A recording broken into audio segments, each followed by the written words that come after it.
Buenas tardes, estamos aquí en mi experiencia como escritor, un nuevo episodio de esta segunda temporada en la cual hemos tratado las entrevistas y tenemos aquí a un invitado especial porque lo conozco desde hace muchos años y para mí pues es un señor que aparte de estar formado en el cine, porque ha hecho varios cursos, pues es un referente por la sabiduría y porque también pues de alguna manera comparte podcast conmigo en Voces de Metrópolis y le tengo mucho cariño, a pesar de que allí nos demos un poquito de cera. Y bueno, como hoy el programa estará dedicado al cine y a la literatura, qué mejor persona que nos acompañe Jacobo Cortés, que está aquí con nosotros y que ahora le voy a dar un paso para que pueda presentarse. ¿Qué tal, Jacobo? ¿Cómo estás? Pues nada, aquí estoy, Leo. Hoy aquí solitos tú y yo, en nuestro idilio. Hoy hemos Y dejado a Sebastián G. Sancho de lado y nos hemos venido que, aquí, que estaba celoso el pobre de nosotros, pero bueno, que descanse un poquito, que descanse, que se lo merece. claro que se lo merece el hombre. Y nada, pues lo que estaba comentando, Jacobo, hoy voy a dedicar el programa un poco al cine y a la literatura, porque tenía muchas ganas de hacer un programa así, porque veo muy vinculado el cine con la literatura Ujú. en muchos casos y en muchas ocasiones, y creo que no había nadie mejor para explicar esta relación y esta correlación que tú en el episodio, en el programa, en el podcast dedicado a este tema. Entonces, claro, yo te quería presentar también como alguien, pues bueno, que estás aquí porque también has escrito varios relatos para varias antologías de género y tienes bastante relación con el cine por lo que decías, ¿no? Porque has hecho tus estudios y entonces conoces muy bien los lenguajes. Por ahí iba, primera pregunta que yo te iba a hacer. Me gustaría que hablaras de las diferencias del lenguaje literario adaptado al cine. A ver, Leo, pues mira, bueno, para empezar, muchas gracias por los halagos, que yo sé que aunque seamos amigos te salen naturales y lo piensas así. Es verdad que tengo algún tipo de estudio, pero bueno, sobre todo lo que he aprendido ha sido de manera autodidacta. Y mis pinitos escribiendo, pues yo siempre digo que no tengo unos pinitos hechos, que estoy en los pinitos. Así que sí, más o menos puedo responder a tu pregunta, a esta y a varias más. Bueno, básicamente... la diferencia principal, ¿vale? Que existen, que son varias, ¿vale? Es que hay una serie de cambios, ¿vale? Y la gran mayoría de esos cambios se basan en diferentes aspectos, ¿no? Uno de ellos, que yo creo que es el principal, porque sí que es cierto que el cine es arte, de hecho es el séptimo arte, a mí es mi mayor pasión, me encanta ver algo de calidad, pero el cine también está para disfrutar, para desconectar, para divertirse. Y soy de los que piensa que quizás cuando hay detrás una intencionalidad económica, eh, se, se saca mejor rédito a veces a las películas. La gente piensa mucho como, ah, una máquina de hacer películas y tal, ¿no? Las productoras no están por el arte, tal. Bueno, muchas veces han salido grandes películas precisamente de presupuestos pequeños, pero siempre pensando en eso. Voy a invertir lo justo para ganar mucho. Y bueno, pues uno de esos motivos es el marketing, sobre todo en relación al público, ¿no? La diferencia principal cuando hablamos de marketing en relación al público es que a veces la novela debe de sacrificar una serie de factores para que funcione en la película, ¿vale? Yo siempre me gusta poner el ejemplo, lo hablábamos tú y yo el otro día, bueno, el otro día no, este verano tomando algo, si no recuerdo mal, por ejemplo, de Parque Jurásico, ¿no? Una novela que funciona como un tiro, no es, digamos, sí es un bestseller en cuanto a ventas, pero no es un dechado de virtudes en plan premios, una gran prosa, pero funciona como un tiro y es una buena novela dentro de su género, ¿no? Lo que tiene Parque Jurásico es que es bastante cruenta, que tiene digamos, su crítica también, ¿no? Pero claro, para el lector puede ser muy atractivo que, por ejemplo, diferencias como que el abogado, el que pone el dinero, el representante legal del Parker, que está todo el rato peleándose con Hammond, que en la película lo devora el tiranosaurio y es un momento muy divertido, en la novela sobrevive. Un personaje que es tremendamente odioso, quizás para el lector ahí puede tener un puntito como de hostia, este tío que sabe de qué va el asunto ha conseguido sobrevivir en esta jungla, pero en la película no. En la película Al personaje hay que hacerlo antipático para cuando haya una muerte, porque al final Parque Jurásico es una película de aventuras y familiar, ¿vale? No persigue lo mismo que la novela. Eh, Tú no veas esa muerte como algo cruel, como es una película de aventuras, es una película familiar. Tienes que alegrarte de que un tiranosaurio se coma a un tío. Y que mejor pues que el típico pica pleitos, que nada más que vira por el dinero, es el personaje de la película que menos cae bien, ¿no? Los niños, por supuesto, forman una cuota de público que también genera una venta de entradas y por supuesto deben de sobrevivir. Si yo no recuerdo mal, Timmy en la novela muere también. El matemático Ian Malcolm, protagonizado por el famoso, fabuloso Jeff Goldblum, que me encanta, cada vez me cae mejor. Tiene un programa de cocina en Disney Plus que es un puntazo, o lo tenía. También creo que en la novela muere. De hecho, Michael Crichton tuvo un gran problema al escribir El Mundo Perdido, porque lo hizo a raíz de la segunda película. Y en la segunda película el protagonista es Malcolm. Entonces era como un plan, era como, ¿de dónde me saco yo si la novela muere? Que este tío, ¿no? Entonces, eso, por ejemplo, sería un ejemplo perfecto de las diferencias que tú me preguntas. Después tenemos, por ejemplo, Entrevistando al vampiro, en que el tema de las edades, ¿no? El personaje de Claudia es mucho más joven en la novela, el personaje de Armand también. Son cosas que en el cine, más en la época, no podían estar a lo mejor del todo bien vistas, ¿no? Una vampira que tiene 6 años, como en la novela, y que va cogiendo años y su madurez mental es la de una mujer adulta y no puede tener relaciones sexuales, quizá en una novela, pues sí, pero en el cine que busca un sector de público. Entonces ese sería uno de los motivos.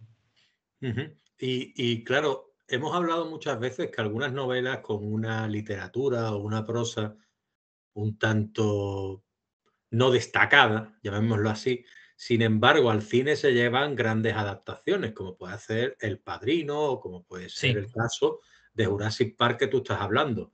sí, Después hay una necesidad de transformación de ciertos personajes y de adaptar ciertas novelas de alguna manera al cine para que sean más palpables, porque claro, es lo que tú comentabas, tanto en la novela como en la película, es necesario que muera alguien para poner el peligro al resto del elenco, obviamente. exactamente. Porque si no, tú no ves en peligro a los chicos ni a la familia, a menos que te cargues al picapleto, que es el que esperas que se cargue en algún momento, porque es el que nos cae peor. Pero eso estamos hartos de verlo tanto en la literatura como en el cine, obviamente, ¿no? Sí. Entonces, la cuestión es, dentro de las mejores y las peores adaptaciones que hayamos podido ver en el cine, de acuerdo con esa literatura que es volcada tras la cámara, me pregunto yo, si ¿es tan necesario hacer cambios? ¿Cuánto beneficia y cuánto perjudica la obra? Porque muchas veces nos vemos que critican una obra porque es que no es igual, es que no es el mismo personaje, es que este aquí yo no me lo imagino de esta manera en el libro, fíjate, y ahora resulta que tal, ¿por qué han quitado Bombaldín? ¿Por qué tal? ¿Por qué cual? ¿Qué hay de eso? ¿Cómo se puede se puede llegar a adaptar una película sin tener que tocar la obra literaria? Hombre, yo creo que sí. Además, esto entronca un poco con otro de los dos factores importantes que de la pregunta anterior que me hacías, ¿no? Uno de ellos son las intenciones de sobrecoger al lector, ¿no? Y no es la misma que la de sobrecoger al espectador. Siguen pautas distintas. Si tú quieres que tu lector, cuando lea una parte, haga ese, como Dios mío, qué mal lo estoy pasando, ¿no? No se puede utilizar lo mismo para el espectador, porque hay un elemento muy importante del cine que es lo visual. Me gusta mucho que hayas puesto también el ejemplo de Tom Bombadil, porque aquí encuentro otro motivo más también que tiene que ver con la pregunta que me hacías antes, ¿no? Y no digo que me gusta que me hayas mencionado Tom Bombadil porque también has mencionado hay obras que no tienen una gran prosa, pero después, como El Padrino, y también al contrario, Leo, hay obras literarias que tienen una prosa tan aplastante, que a la hora de llevarlo al cine, ¿vale? Hay que tomar otros caminos diferentes. Y ese elemento, esa pauta que diferencia a lo literario del cine, esa otra también que te comento, es el ahorro de tiempo mediante las descripciones visuales, ¿no? Y su traducción al lenguaje visual. O sea, El Señor de los Anillos tiene una prosa de mucha calidad, de hace muchos años también, un poco anticuada, podemos decirlo así, y súper sobrecargada. Y Tolkien se puede tirar páginas describiéndote un helecho o una rama de un árbol.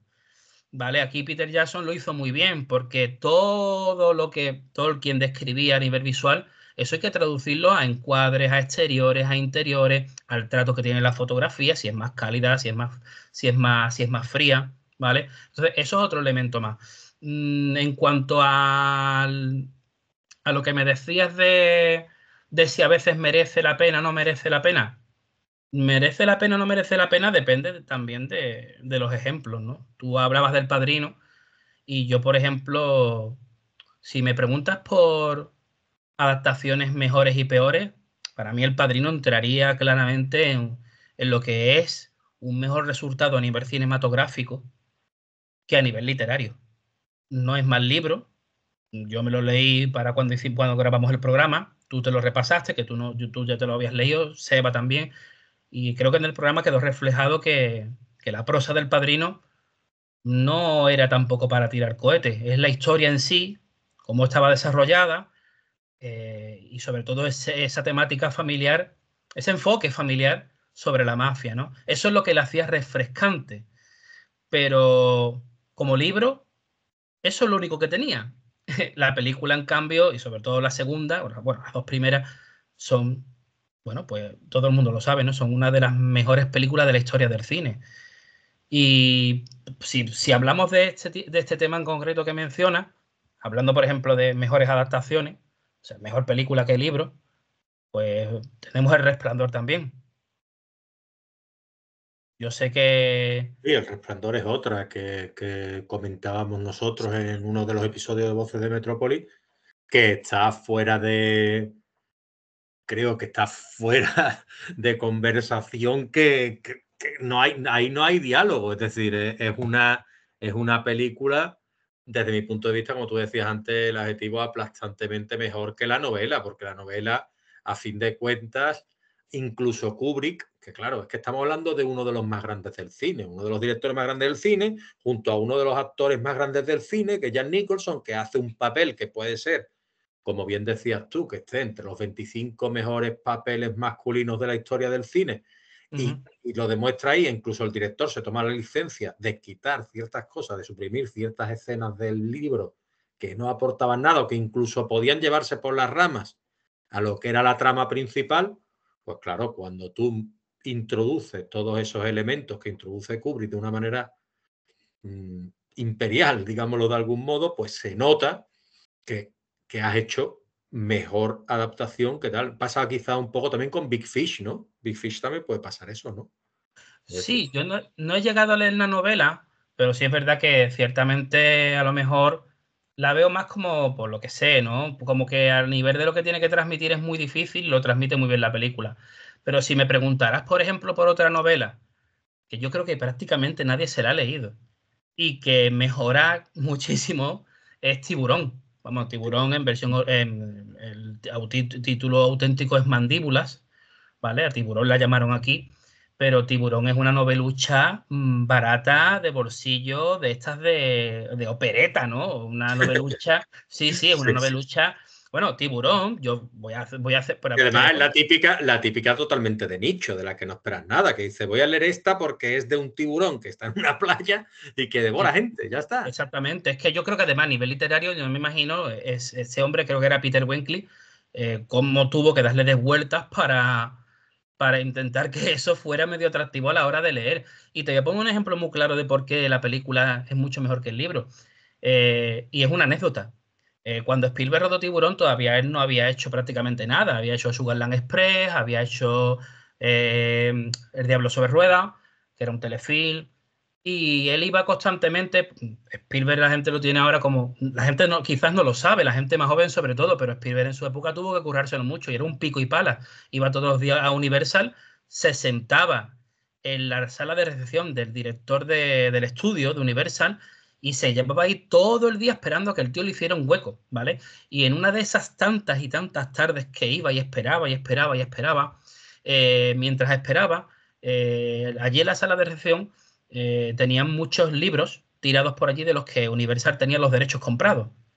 Y él lo que hacía mientras esperaba era leerse los libros.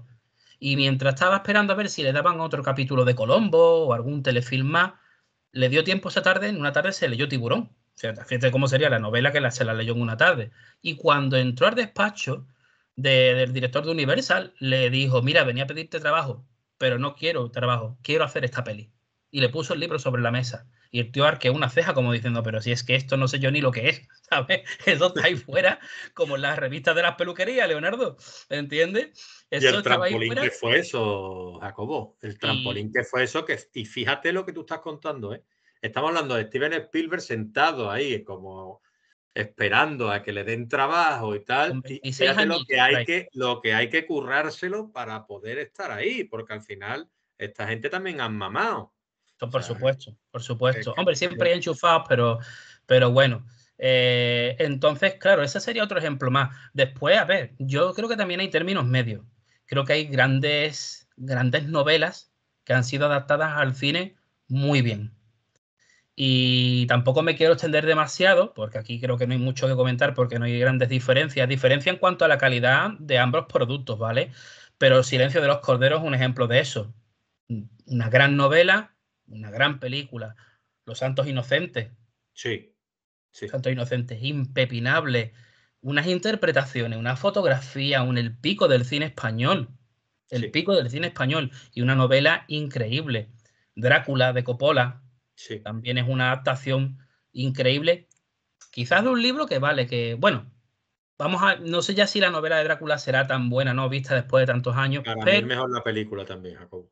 pero claro, hablamos de culto, Leonardo. Ya Drácula es algo de culto. Es un libro que tiene, pues, un siglo y pico. Entonces, quieras que no, por el hecho mira, de ser de culto, yo creo que estarían en la misma línea, ¿no?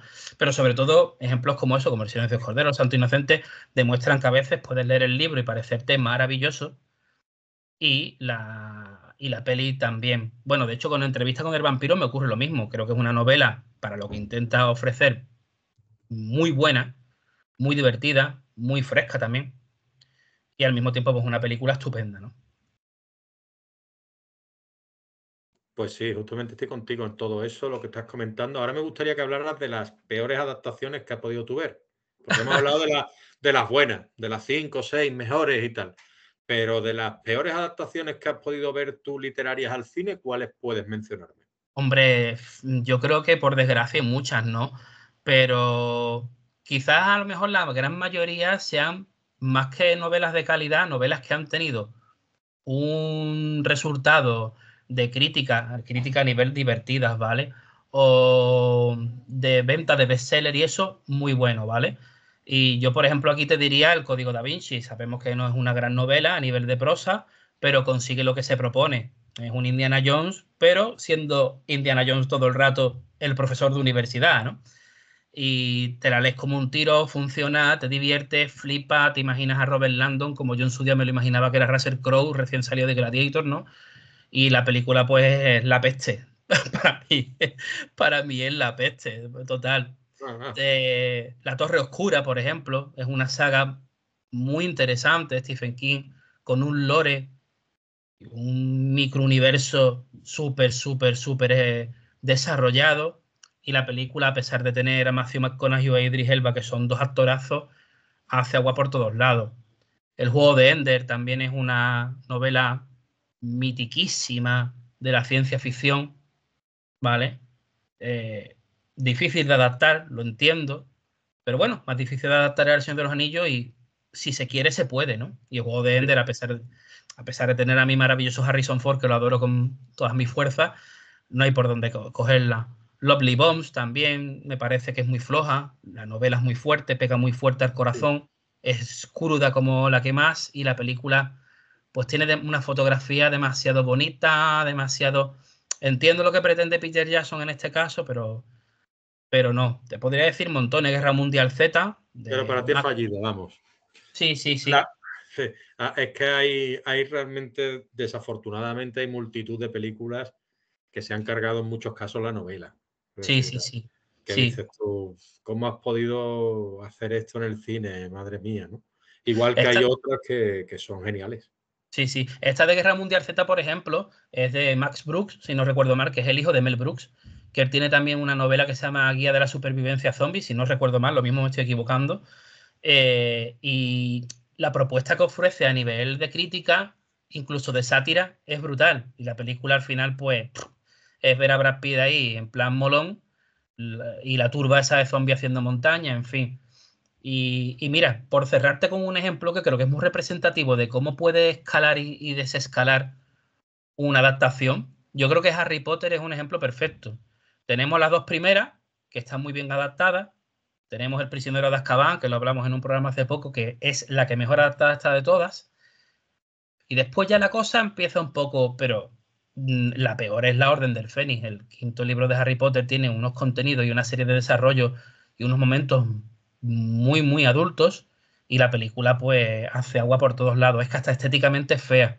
Quitando la batalla entre Dumbledore y Voldemort en el Ministerio de Magia, que es espectacular. Con ese momentazo que entra ¿Y a qué se Dumbledore. puede deber, Jacobo, perdona que te interrumpa, a Sí, qué se no, no, no, puede sin deber problema. que las películas de Harry Potter sean maravillosas y de pronto llegue esta y haga aguas por todos lados? ¿Eso por qué? Bueno, a ver, principalmente está el tema de que cuando tienes, yo creo que entran muchos factores, ¿no? A ver, por un lado, J.K. Rowling tenía control, no absoluto, pero semi-absoluto, de la adaptación. Una de las cosas que ella exigía es que todos los intérpretes fueran ingleses, cosa que me parece genial. Y aparte revisaba los guiones, incluso los reescribía con el guionista asignado a todas las entregas, menos, si no recuerdo mal, a la cuarta o a la quinta, ¿vale? Hubo un cambio de guionista ahí, pero los demás siempre fueron, creo que era Steve Close. Y bueno, de hecho hay una anécdota muy curiosa de que ella llegó a leer el libreto del Príncipe Mestizo, porque yo llamar al el misterio del príncipe me parece fatal, porque el Príncipe Mestizo es el título original y tiene mucho que ver, ¿no? con lo que se resuelve después. Hay una escena en la que cuando va Dumbledore a ver a Voldemort, cuando es Tom Riddle de joven al orfanato, hay una enfermera, tal. Bueno, pues en el guión desarrollaron una subtrama súper chiquitita de que Dumbledore tenía una especie de affair o idilio o romance con la enfermera. Y ella tachó toda esa parte y puso abajo, antes de que se supiera, de que saliera la última novela, puso Dumbledore es gay. Entonces, aquí hay un factor y es que un factor de buena fortuna, que es que ella tiene mucho control. Pero sobre todo lo que ocurre es que hablamos de que cuando una productora invierte un dinero en comprar unos derechos y tiene que desarrollar en el tiempo este proyecto que en su día fue muy parecido a lo que Marvel hizo con el tema de conectar las películas, ¿no? Que es una empresa arriesgada. Digamos que Warner con Harry Potter inventó aquello de que vamos a rodar con todo el mundo y los niños se van haciendo mayores, ¿eh? Y lo vas a ver. Y no era fácil. Eso requiere de un calendario de rodaje muy, muy apretado, de negociar muchas, muchas, muchas cosas con muchos actores, directores y tal. Y ahí quizás por el tema de que todo el mundo que es artista quiere un poco no encasillarse, es donde baila más el asunto, es donde radica sobre todo lo que me estás preguntando, y es en el cambio de directores. Las dos primeras películas son de Chris Columbus, ¿vale?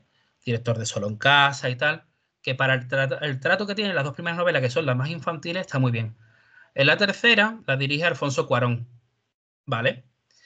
Y claro, es la mejor de todas, pega un subidón, pero porque tiene un sello muy personal. Y aquí qué ocurre, que Cuarón quiere libertad para dirigir. Le dan un poco, pero cuando van a hacer la cuarta le dicen, escúchame que tanta libertad no vas a tener. Y se baja.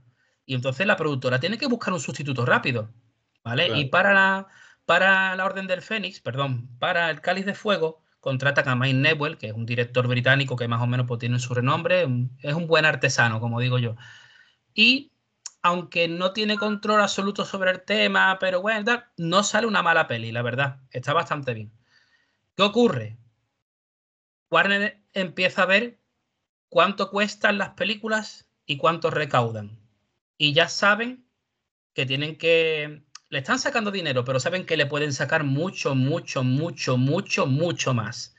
Y entonces, ¿qué ocurre? Primera medida, divido la última peli, el último libro, perdón, en dos pelis.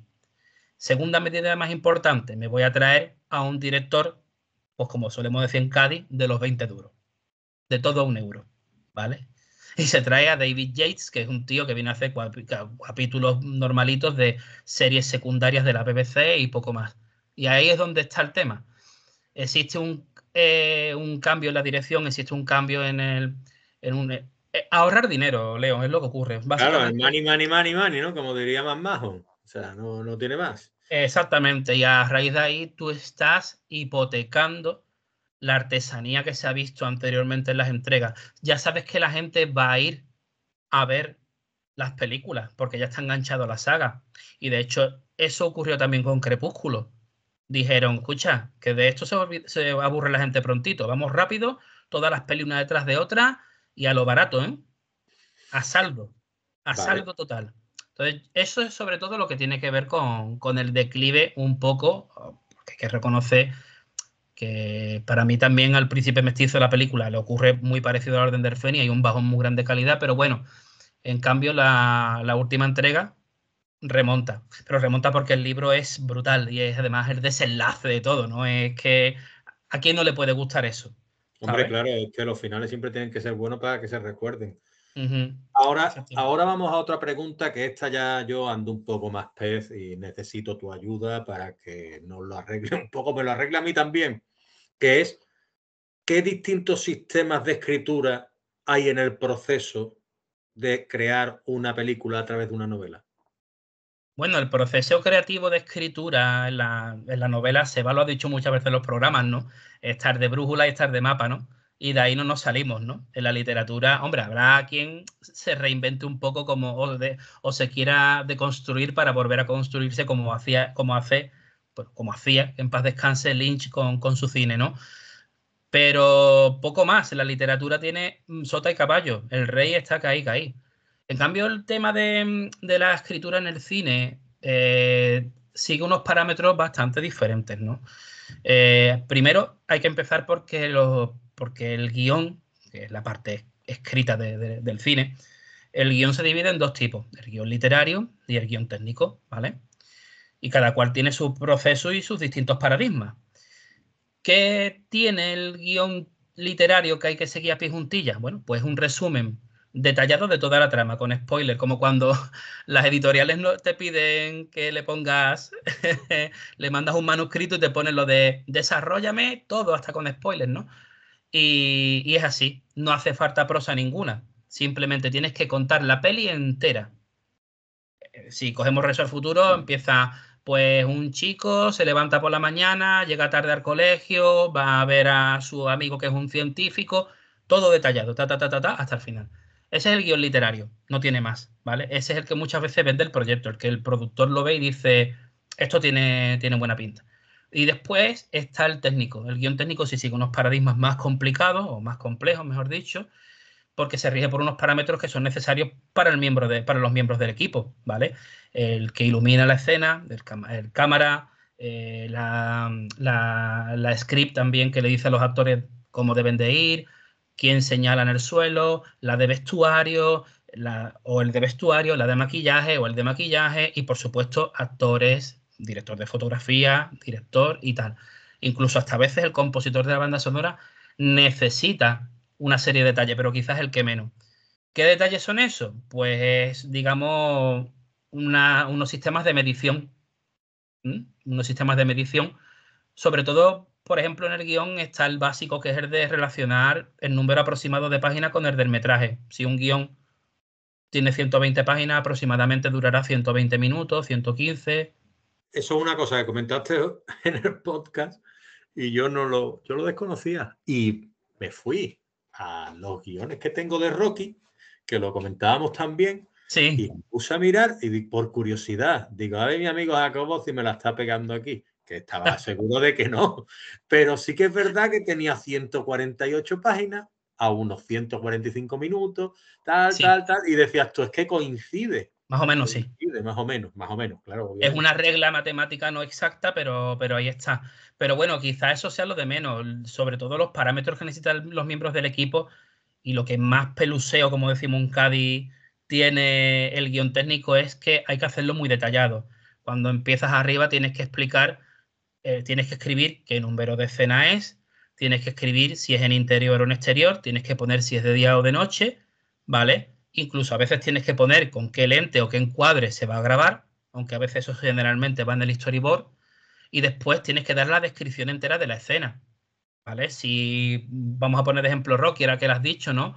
Si pones la escena de Rocky con Mickey discutiendo en el apartamento, tienes que poner, no tampoco con lujo de detalles, pero apartamento cochambroso, Rocky tiene una cama así medio chunga pegada a la pared.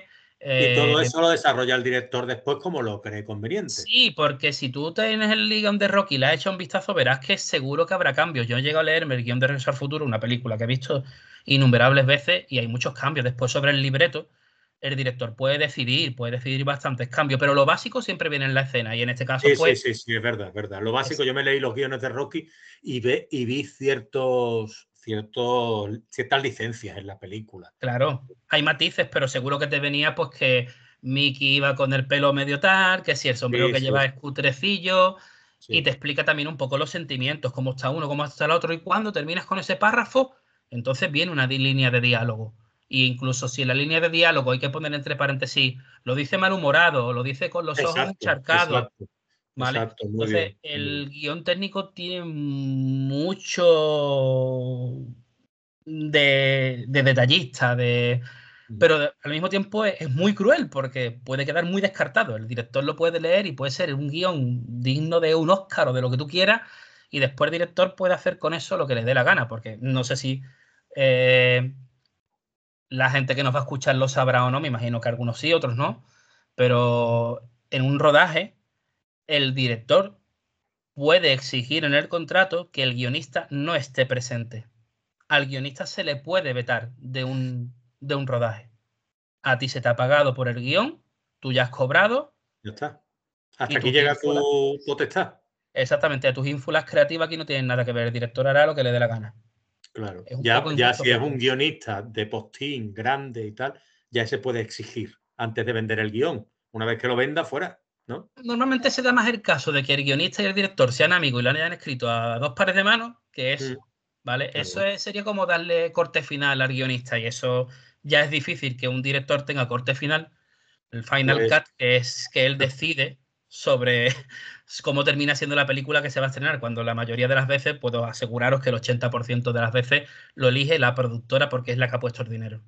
Pues has tumbado muy bien esta pregunta y vamos a la siguiente, pasado el meridiano ya de lo que sería este episodio, en la cual, como este es un podcast literario, yo te voy a preguntar sobre libros de cine.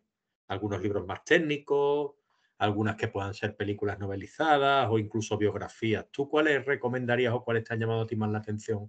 Hombre, a ver, libros de cine en cuanto a lo técnico, por ejemplo, siempre se ha hablado mucho del paradigma de Sid Field, ¿vale? Sid Field, S de Segovia y Y de como nombre, como si fuera Sydney, pero le quitas el eso, ¿no? Es el diminutivo, y field como campo en inglés, ¿no?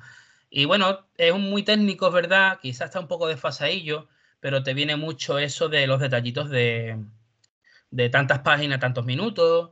También, por ejemplo, muchos de sus paradigmas tienen que ver con el ritmo, con cómo, o sea, bueno, lo típico, ¿no? Comienza un nudo desenlace, pero también te explica un poco cómo llegar al clímax, cómo tocar un poco ese tema, en qué página debe el héroe o el protagonista caer y fracasar, y en qué página debe de resurgir de sus cenizas, ¿vale? Es algo básico, pero es verdad que por lo básico se empieza, ¿no?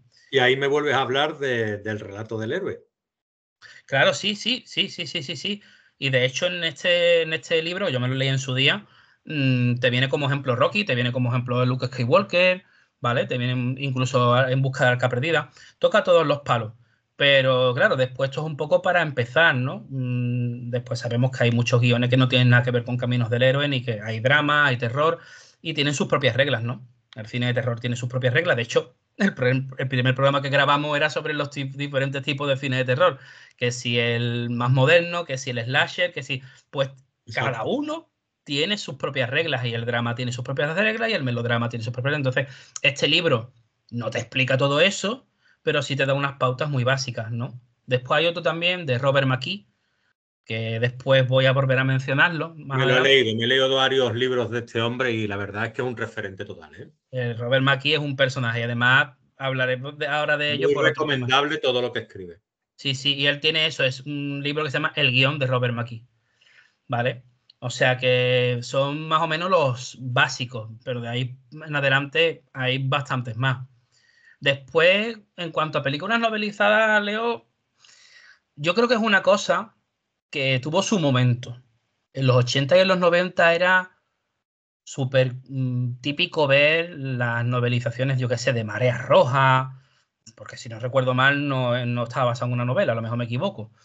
¿Qué te digo? Hasta Hook también tuvo su novelización, pero sobre todo, Indiana Jones también, en La Última Cruzada, recuerdo que se novelizó después, pero sobre todo era un mercado para Star Wars.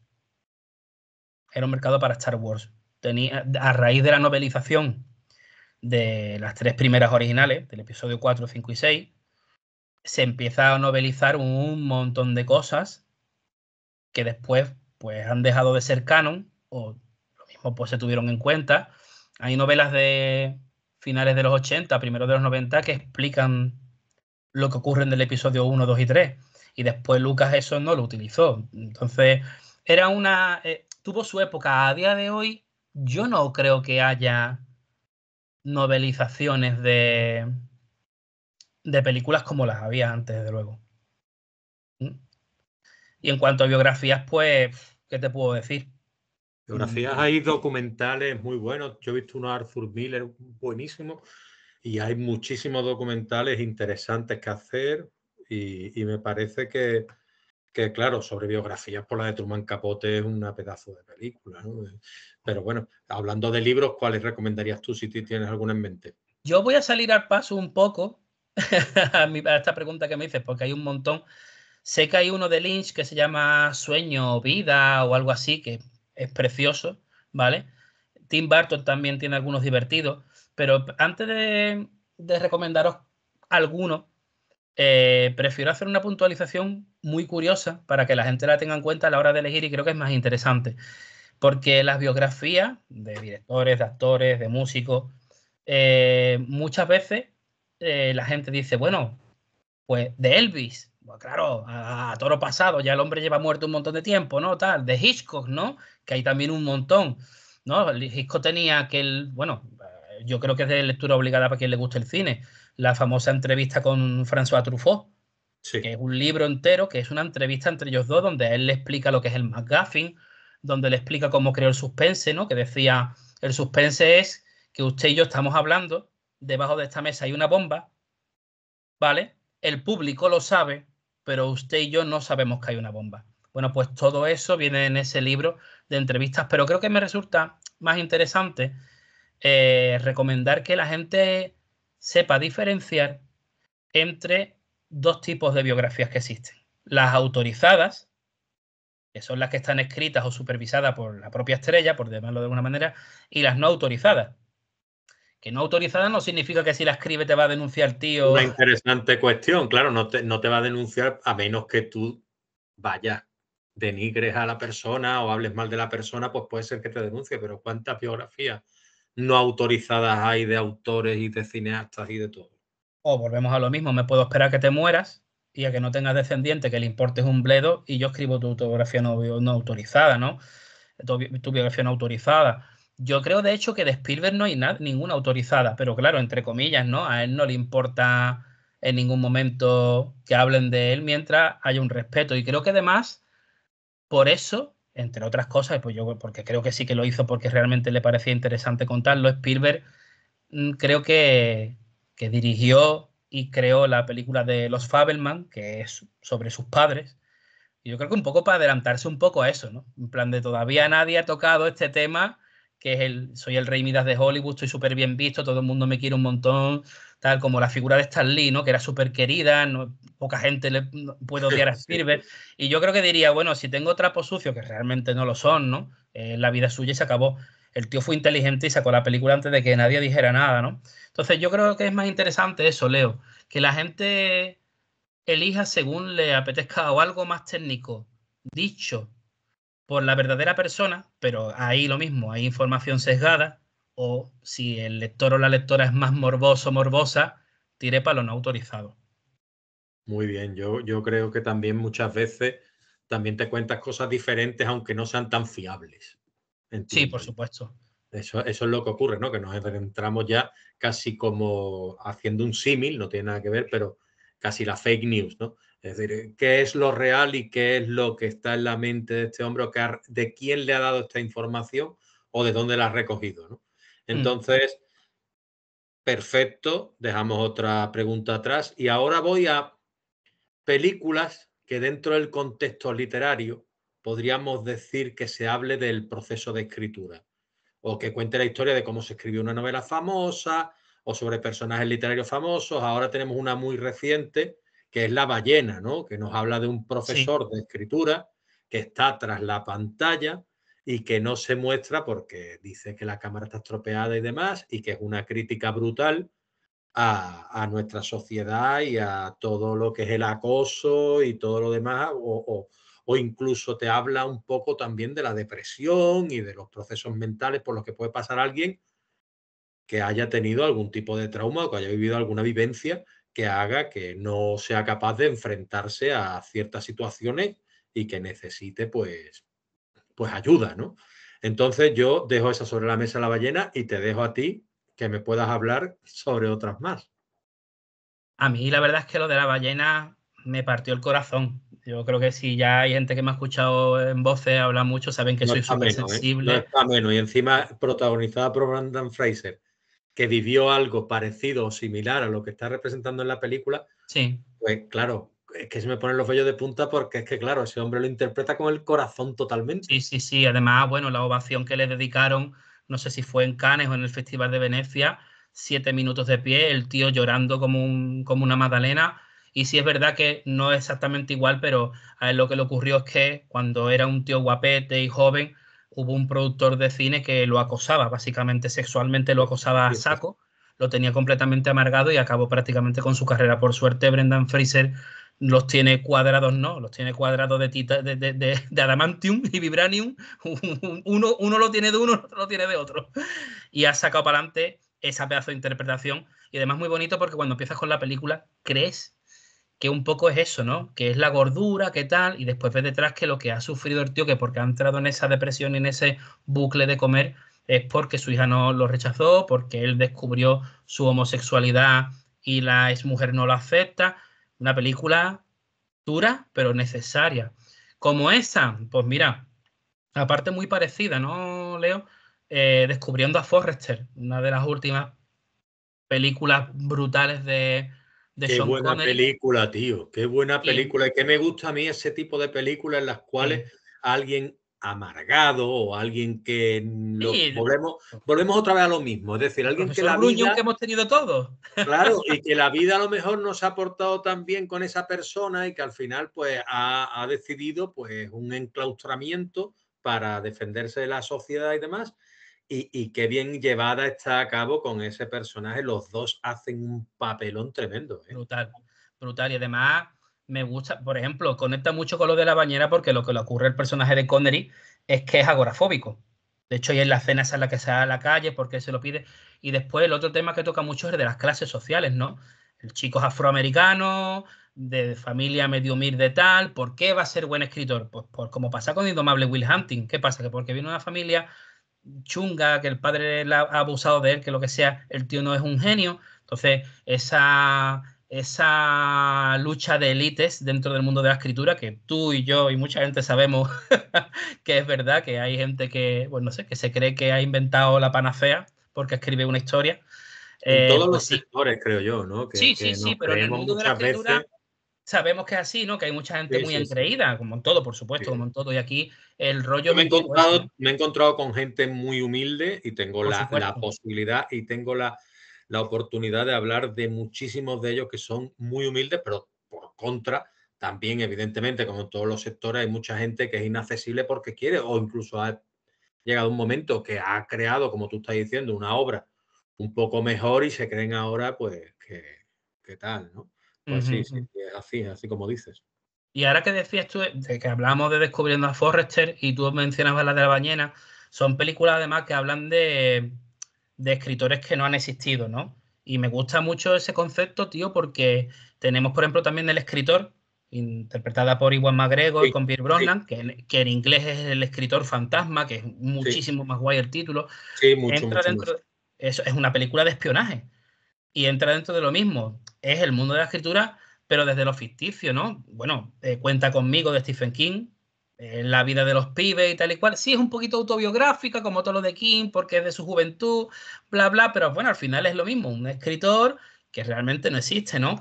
Eh, Mejor imposible.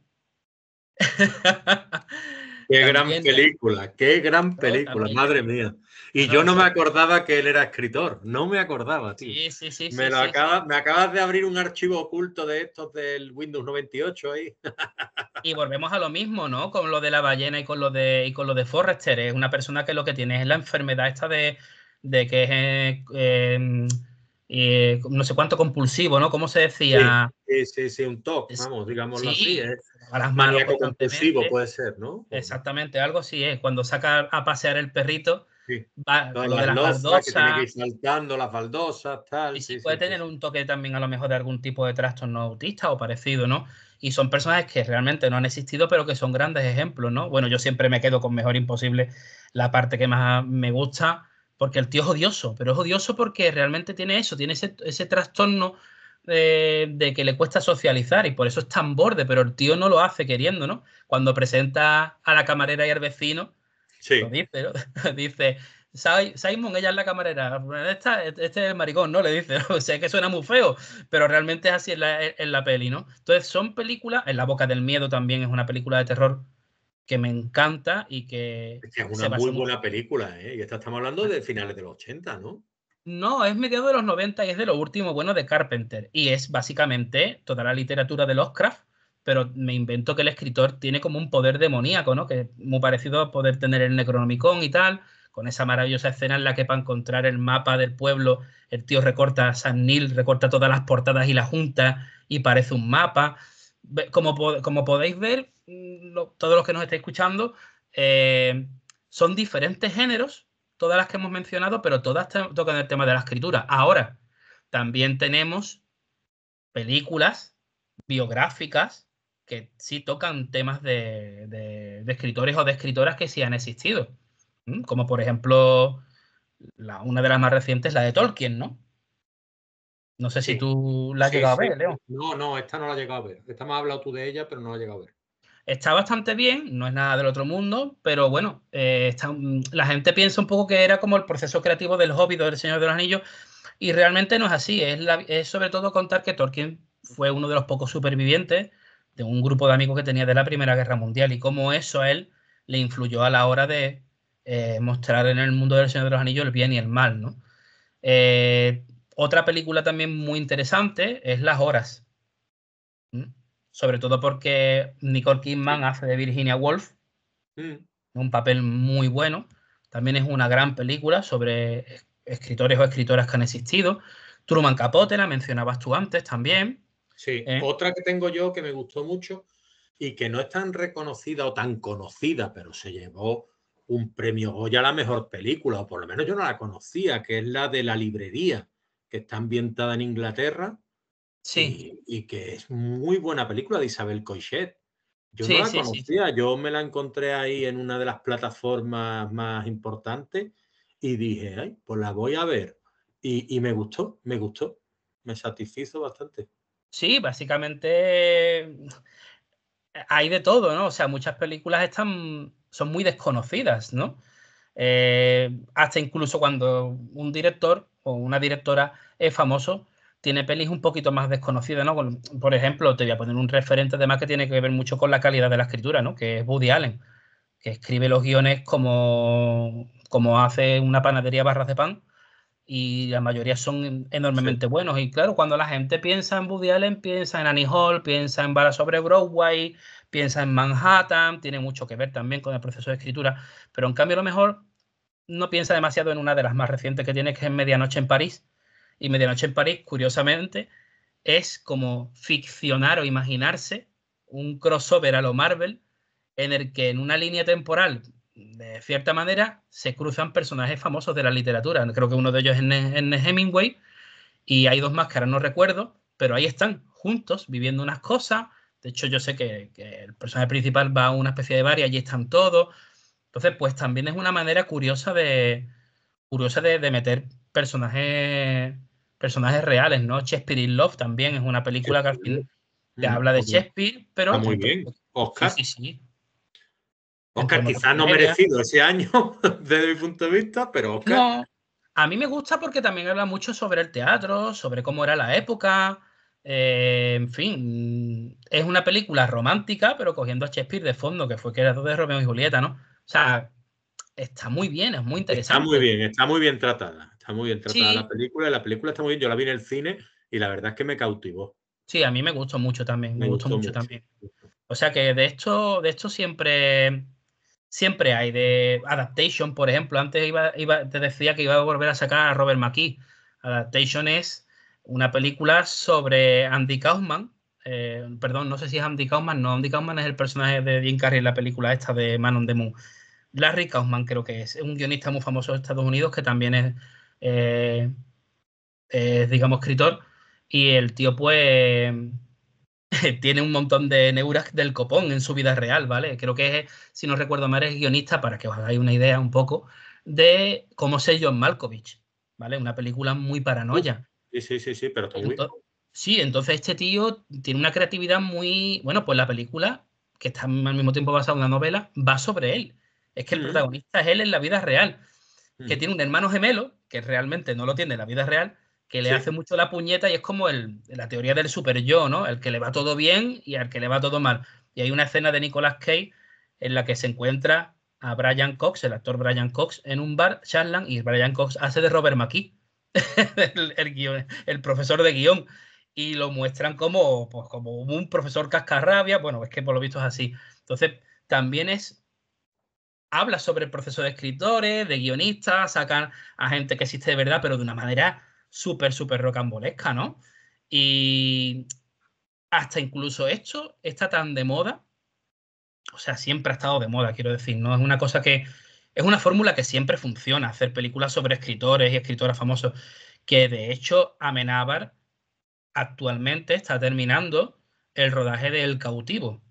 ujú. Se supone que se estrena este año y es ni más ni menos que sobre un poco la juventud de Miguel de Cervantes, cuando él pues peleó y toda la historia en las guerras. No sé si saldrá la famosa escena o la parte de su vida en la que pierde el brazo, de ahí que lo llamaran el Manco de Lepanto, ¿no? Si no recuerdo mal, Sí, pero fíjate, esto siempre está. Es un sí, tema sí, sí, sí, sí, recurrente, sí. ¿vale? Hay, no todo el mundo, pero a lo largo de la historia, tanto escritores como escritoras han tenido vidas muy interesantes, ¿no? Mira a Mary Shelley, Mucho, cómo, mucho. cómo creó Frankenstein o el moderno Prometeo, las de vueltas que tuvo que dar, ¿no? Y ella era una tía más o menos bien acomodada, ¿eh? En la sociedad, pero tenía esa inquietud. Entonces, los escritores y las escritoras, algunos, tienen vidas muy interesantes y siempre va a seguir siendo llevado al cine. Eso es impepinable, vamos. Perfecto. Ahora te voy a pedir que en 3 minutos, porque ya nos tenemos que despedir, me digas 3 cuentas que tú te gustaría o te gusta seguir en redes sociales y que recomiendas a la gente para que siga, relacionadas con el cine y la literatura. Bueno, a ver, ahora mismo así de cabeza, porque me pillas muy, muy, muy fuera de juego. Hay una cuenta que sigo que a bote pronto es la única que se me ocurre decirte, que también nos sigue a nosotros en Voces también, y además me parece que el contenido que sube es muy directo, muy interesante, y además lo sube con muchísima asiduidad. Y la cuenta, la que está en X o antiguamente Twitter, es Alba Cine de Escritor. ¿Vale? Es una chica que, oye, yo creo que entiendo que es una chica que todos los días te sube mínimo una comparación, una o dos o tres, ¿vale? Y tú pinchas en los enlaces y entras al blog directamente y súper bien detallado, además una lectura muy amena, muy rápido, con las diferencias. Además, no me gusta porque no veo, ¿cómo te digo? Mucha objetividad para lo bueno y para lo malo. Es una persona que no escribe desde la bilis, ni desde lo que se vende ahora tanto, que es o todo es maravilloso o todo es una mierda absoluta, ¿vale? Es una persona muy técnica y lo detalla muy bien. muy bien. En plan, las diferencias del libro con las pelis son esto y esto y esto. Aquí mejor, aquí peor. Yo el otro día me leí una que tenía sobre la historia interminable. Me piqué porque estuvimos hablando precisamente, creo que en uno Sí, de los programas, ¿no? Que grabamos sí. último Es secundario, sobre, sí. sí, sí, sobre cómo Michael Ende odiaba súper hiper muerte la adaptación de película y la película la tenemos como algo muy entrañable y que funciona, claro, funciona, Sí, es divertida, es una película de aventuras ochenteras, pero el libro queda muy denostado, es normal el cabreo. Y ella ahí lo hace muy bien, te pone las sí. diferencias, además muy detallado, y ya te digo, me lo leí de un tirón y era mucho contenido escrito, ¿eh? O sea que está currado, pero Y tiene una no... estética, y tiene una estética muy atrayente. También como lo Sí, sí, hace, sí. una página muy bien cuidada. Y Mm. la verdad es que es una cuenta muy a seguir. Yo estoy de acuerdo contigo. Y claro, tú eres un tío que te enrolla y yo creo que sí que sí que con una nos vale, no hace falta tres, porque si no Es nos vamos más que allá del tiempo límite. a mí esta me parece tan enriquecida esta cuenta que otra así a la altura no se me ocurre. También es verdad que Sí. tampoco sigo un montón, ¿vale? Sí, sí, sí, no, no, a ver, que en el tiempo que vivimos tampoco tenemos tiempo de seguir muchas. Y yo Está claro. también tenía en la matrícula cogida a cine de escritora Alba y aparte que es una chica estupenda. Y comentarte también, bueno, ya despedirme, que es lo último que me queda, agradecerte tu paso por el programa, agradecerte tu sonrisa, agradecerte todo lo que aportas en cuanto a cine y a literatura y que muchas gracias por haber pasado por aquí, que eras un pendiente y que yo te tenía desde hace tiempo en la cabeza, pero quería encontrar la manera de poder acomodarte para tenerte aquí también. A mí el placer es mío, macho. Tú sabes que yo contigo hasta el fin del mundo. Y más allá, y más allá. Hombre, vaya, como el Buzz Lightyear, igual, igual, igual. Pues muchísimas gracias, Jacobo. A Me ti, alegro un tío. montón de haber pasado este ratito contigo, ¿vale? Yo también, tío. A cuidarse. Hasta Muy bien. luego. Un Un abrazo abrazo. fuerte. Hasta luego.